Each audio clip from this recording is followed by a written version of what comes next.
A paz do Senhor Jesus, nós estamos aqui para fazer um resumo da lição de número 6, com o tema A Bíblia como um guia para a vida.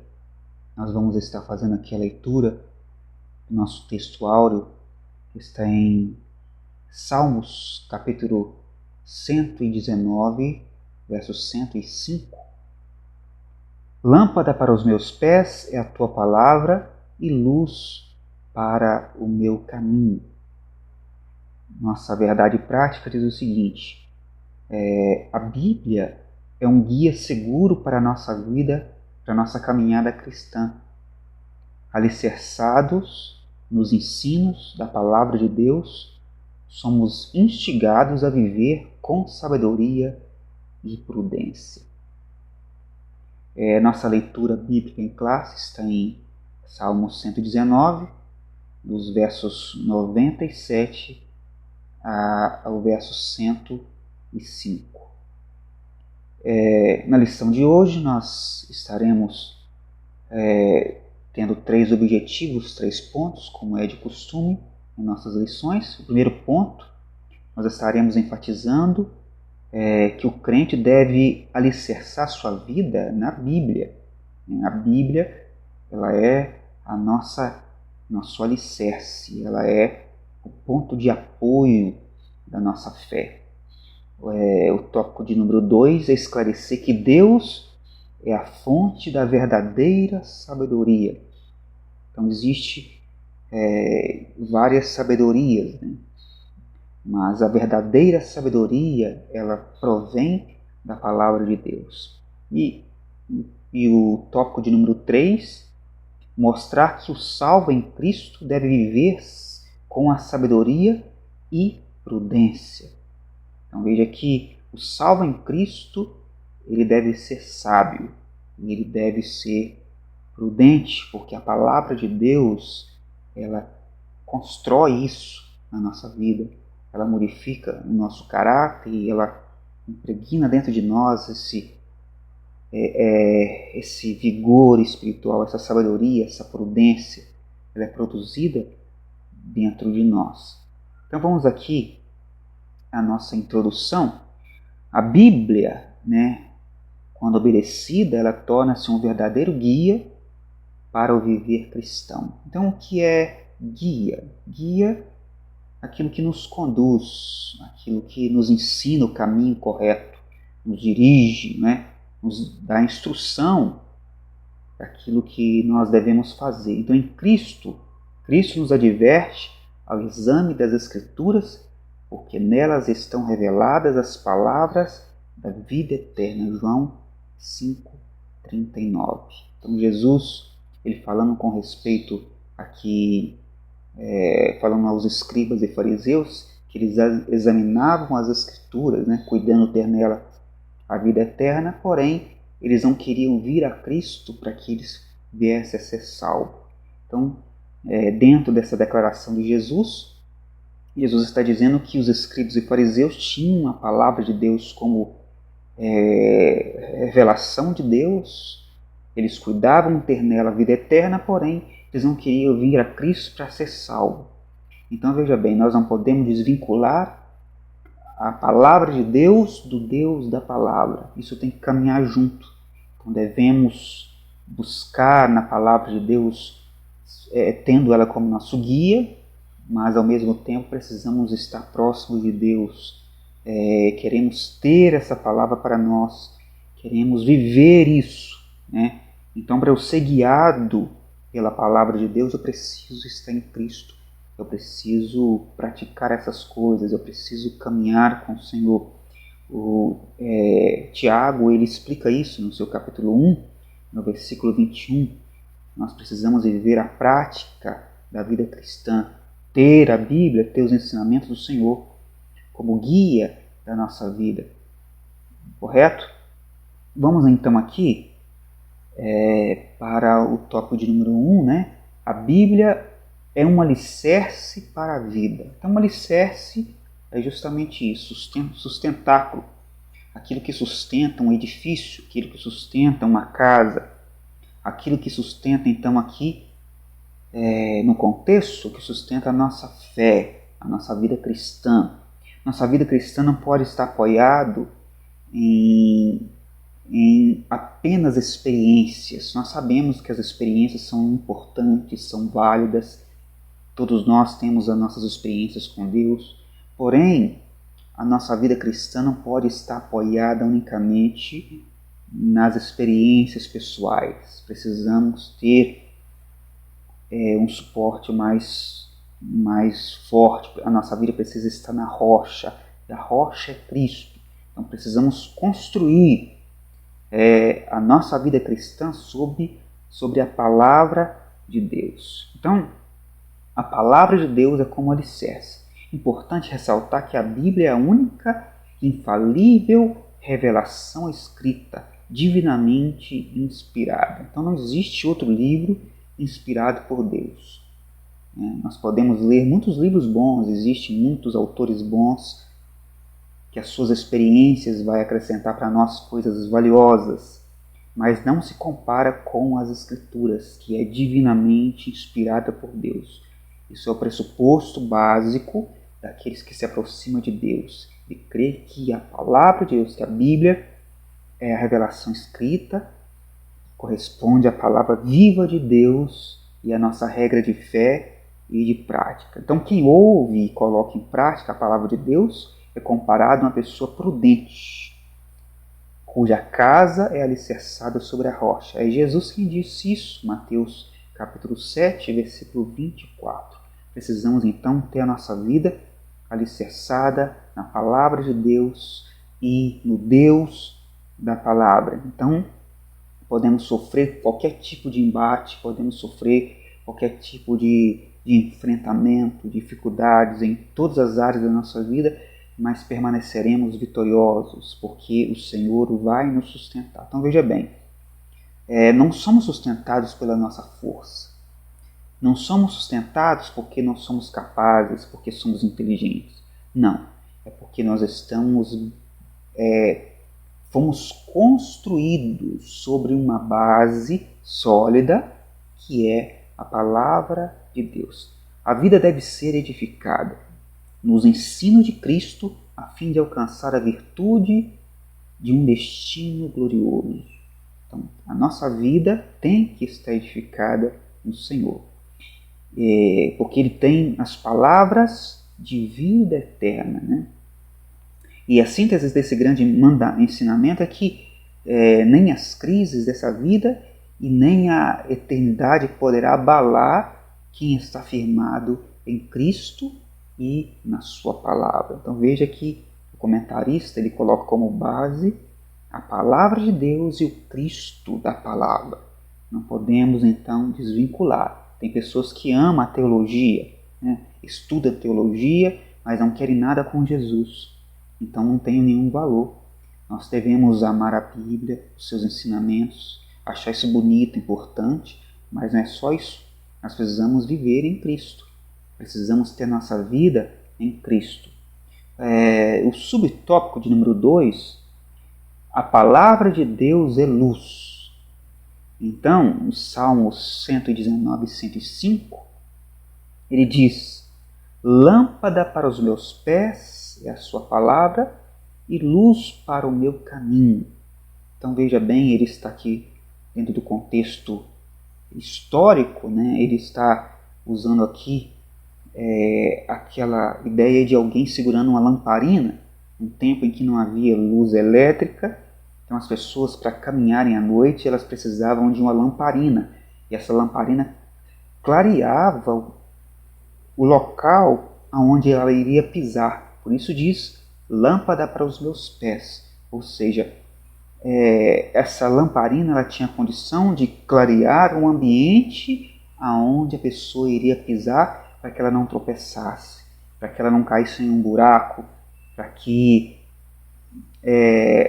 ela não entrasse em um caminho que ela não conhecia, um caminho errado. Então, a palavra de Deus ela ilumina o nosso caminho para nós não errarmos o caminho, para nós não tropeçarmos, mas Pelo contrário, que nós estejamos corretamente no caminho de Deus, dentro da vontade do Senhor, né? Significa que a Bíblia possui orientações, né, para cada passo do nosso viver e instruções para todo o curso da nossa vida. O apóstolo Pedro fala da palavra como uma luz que alumia em lugar escuro, em 2 Pedro capítulo 1, no versículo 19. Quer dizer que a luz das Escrituras dissipa a escuridão espiritual e nos conduz em segurança pelo caminho da vida eterna. Jesus disse: eu sou a luz do mundo, né? Em João capítulo 8 e no versículo de número 12. E então, sobre o tópico de número 3, vai nos falar sobre a palavra de Deus que é imutável. Todas as coisas nessa vida mudam.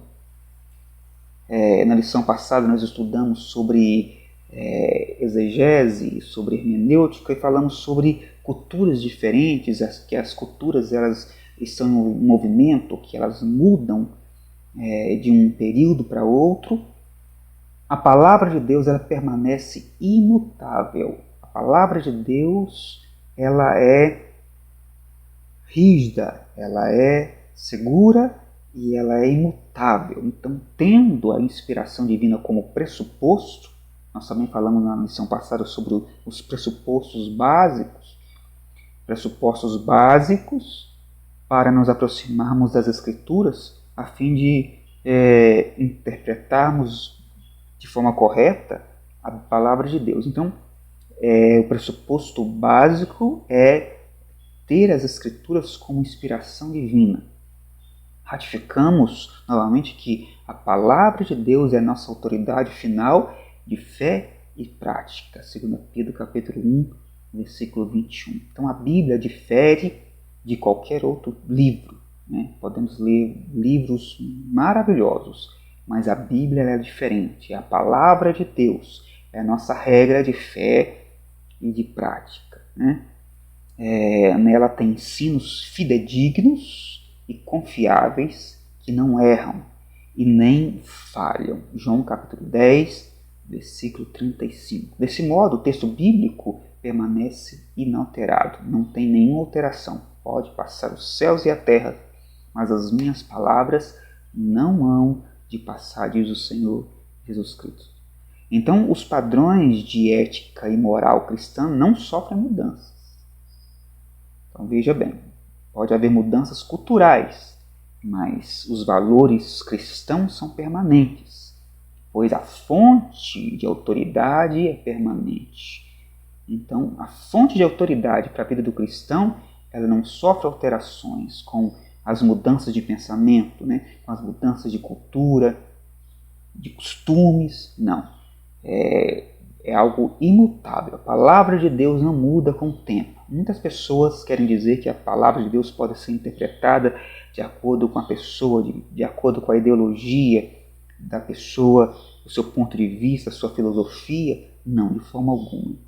A palavra de Deus ela permanece para sempre. Continuando, vamos então para o tópico de número 2, né, que fala sobre a Bíblia. A Bíblia nos torna pessoas sábias. Então, o que é essa sabedoria que nós alcançamos por meio da palavra de Deus? O subtópico de número 1 fala sobre o conceito de sabedoria. Então, qual é esse conceito bíblico? Não? O substantivo hebraico para a palavra Hokman, né? É o seu correspondente em grego, que é Sofia. Ambas as palavras têm um sentido de habilidade, experiência e qualidade de quem é sábio.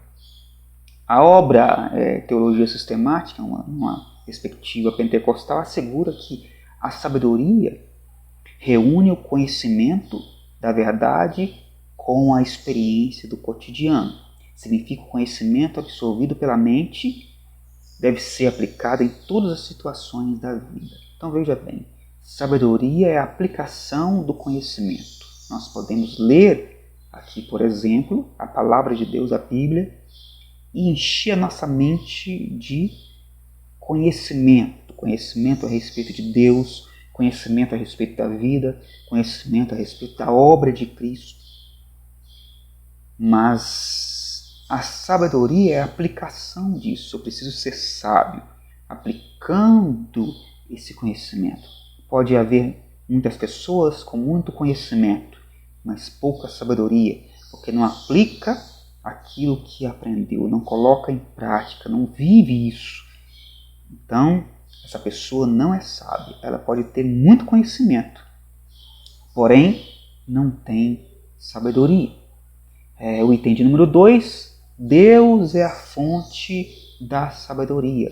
Então veja bem, toda fonte de sabedoria, ela tem Deus, né, como o originador, né, como o precursor dessa sabedoria. Então a sabedoria é um atributo divino.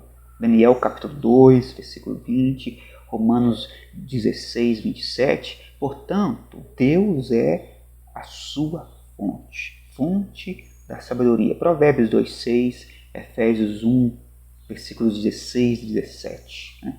A sabedoria divina é inescrutável. Então veja bem, Deus ele revela a sua sabedoria até no limite em que ele quis demonstrar. Deus, na sua sabedoria total, ele é inescrutável, ou seja, nós não podemos atingir essa sabedoria, esse conhecimento total a respeito de Deus. Ela é inatingível, porque Deus é ilimitado, Deus é soberano, Deus é grandioso. Então nós não podemos acessar toda a sabedoria de Deus, mas Ele compartilha conosco aquilo que nós necessitamos, a sabedoria suficiente para que nós sejamos salvos, para que nós sejamos sábios na medida necessária para nós vivermos nesse mundo, para nós vivermos aplicando essas coisas, ajudando outras pessoas.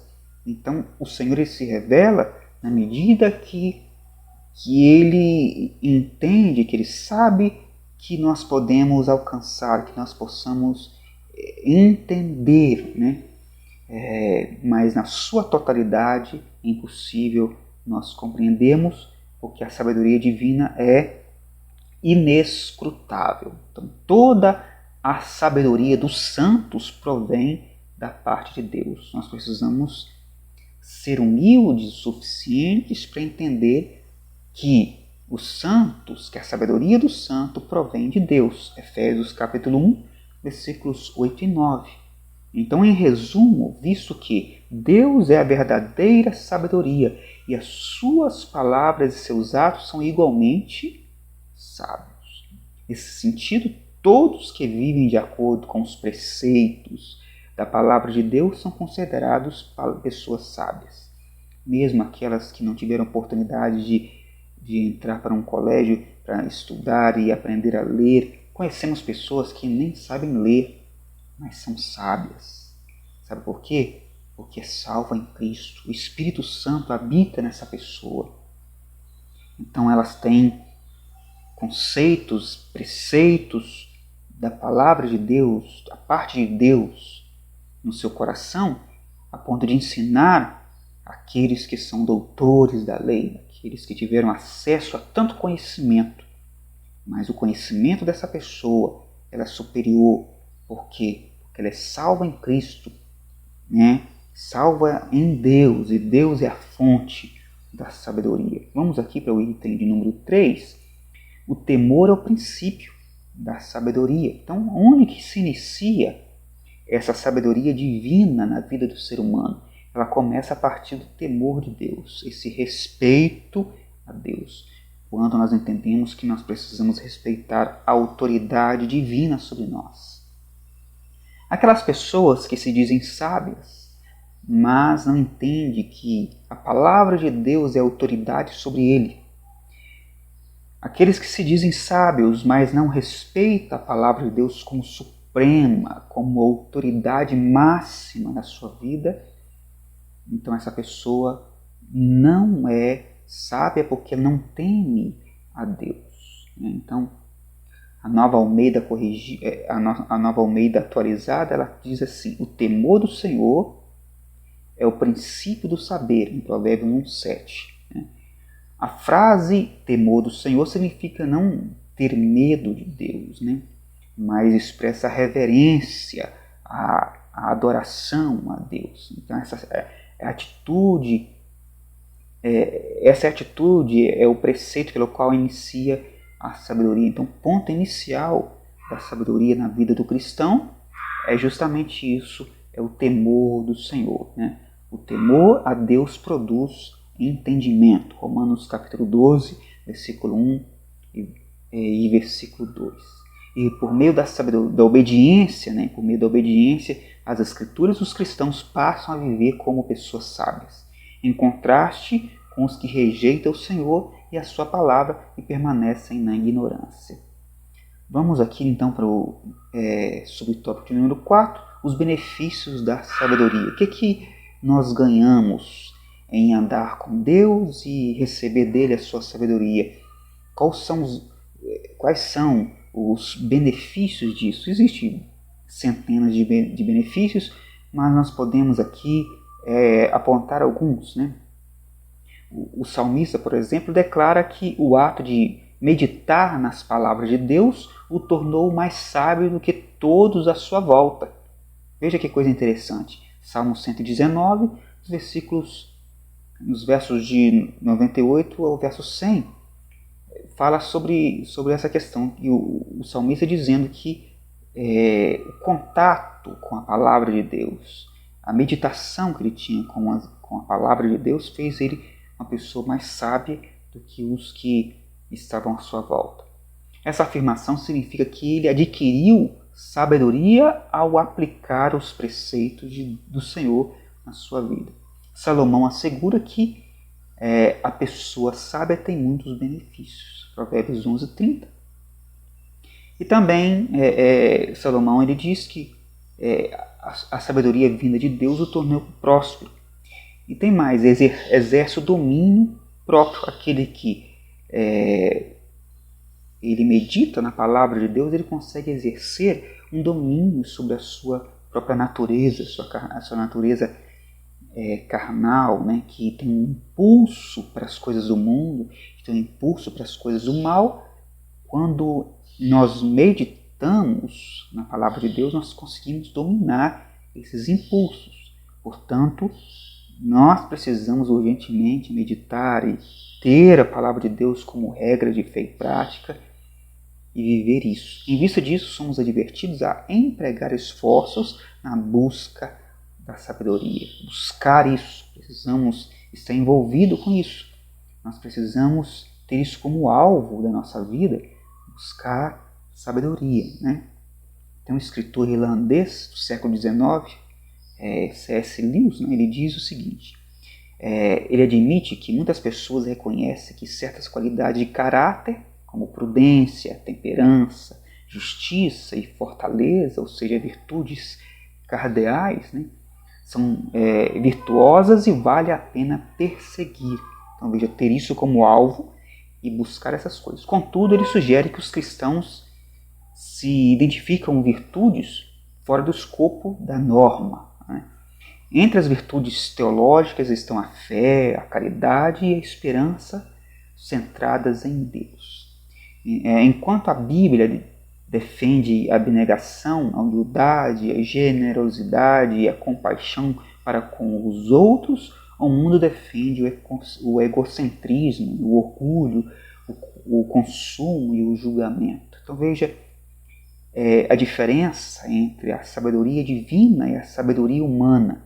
Então, o conceito de sabedoria que vem de Deus, ela defende a abnegação, a humildade, a generosidade. Então, aquele que aprende com o Senhor, segundo a ótica de C.S. Lewis, e ele concorda com as Escrituras, ele também tem a Bíblia como a sua regra de fé e prática, então ele entende de que a Bíblia nos torna humildes e não orgulhosos. Quando nós encontramos algumas pessoas com grande conhecimento bíblico, mas não são humildes, logo deduzimos, ora, essas pessoas não são sábias.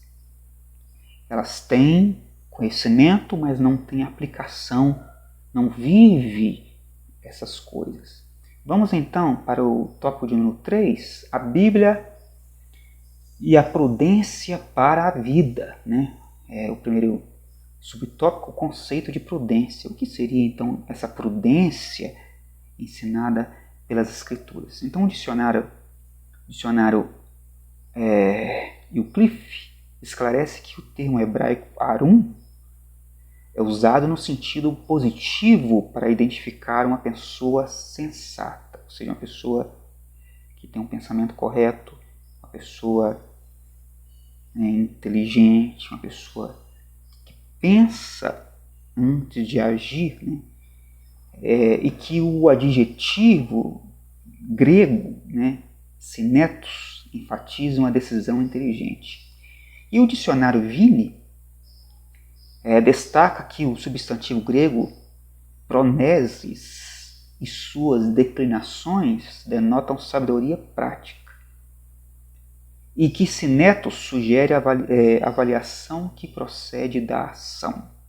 Em termos gerais, a prudência é a virtude que evita ações temerárias. Então veja bem que a prudência freia a vida do cristão.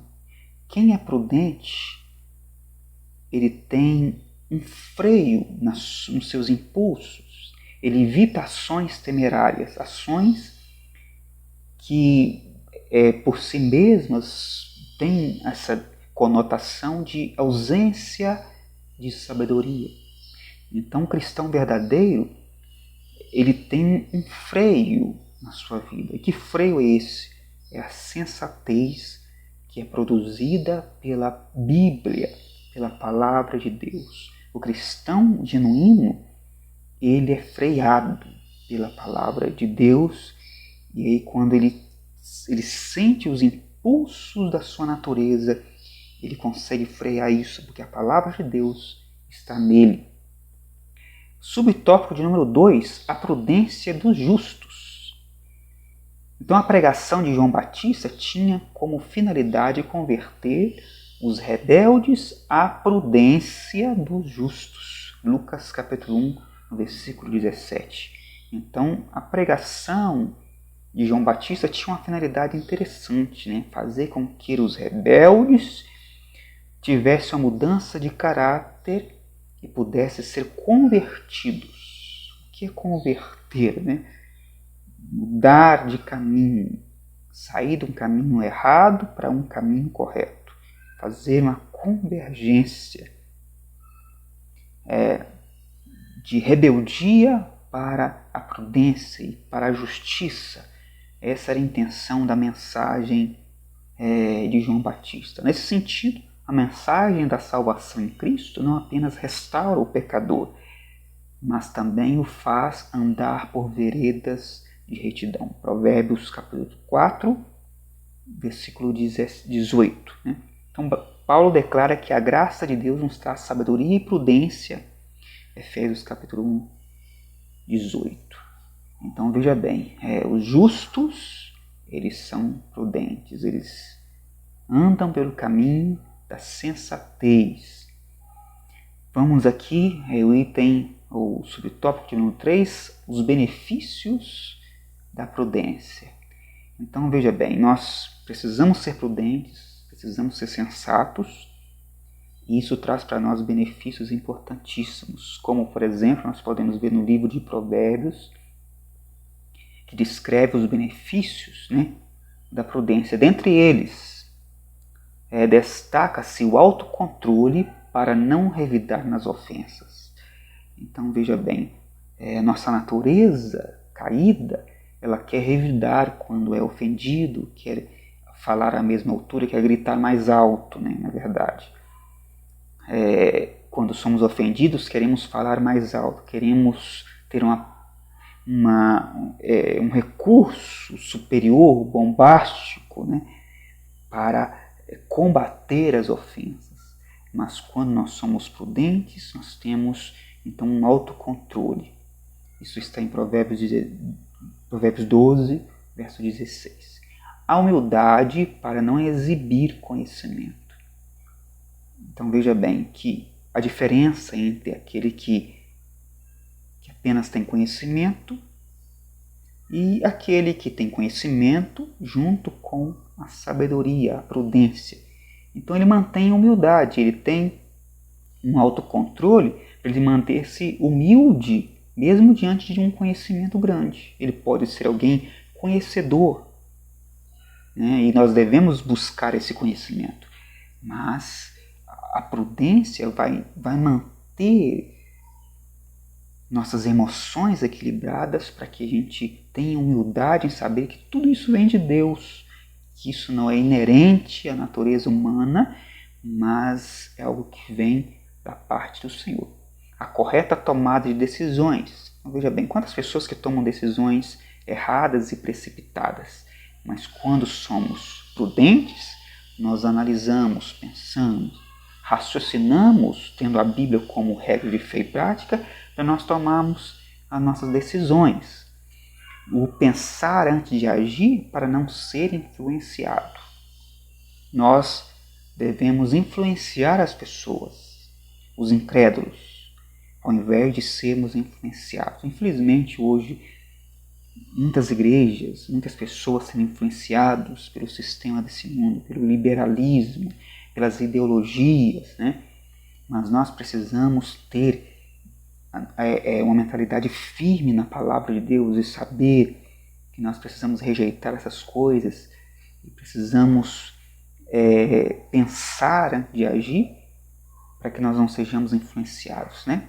A sujeição ao aprendizado e à correção, né, também é um dos benefícios da prudência. A sujeição ao aprendizado e à correção. Está aberto a ser corrigido, porque todos nós erramos. Todos nós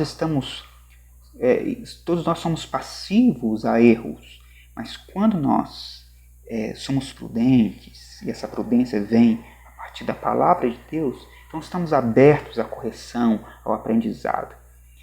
E outra coisa, e o desviar-se do perigo por meio de soluções antecipadas. Pensar, né? Pensar está sempre um passo à frente do sistema do mundo. Sempre pensar à frente. Essa capacidade é o Senhor quem nos dá. Então vamos caminhando aqui para a conclusão. A Bíblia é um guia seguro para a nossa caminhada cristã. Então, se nós queremos ser guiados corretamente, não ficar perdendo tempo, errando o caminho, né? Batendo cabeça aqui e acolá, precisamos então ser guiados pelas Escrituras, porque ela guia a nossa vida em todos os sentidos, em todos os campos. Nós somos guiados não só na vida espiritual, mas na vida financeira, somos guiados na vida familiar, somos guiados em todas as áreas da nossa vida quando nós temos a palavra de Deus como nossa regra de fé e prática. Que Deus nos abençoe, que Ele nos ajude a viver, não só a conhecer essas coisas, não só ensinar essas coisas, mas que nós possamos viver e aplicar isso em nossa vida. Que Deus te abençoe, em nome de Jesus. Amém.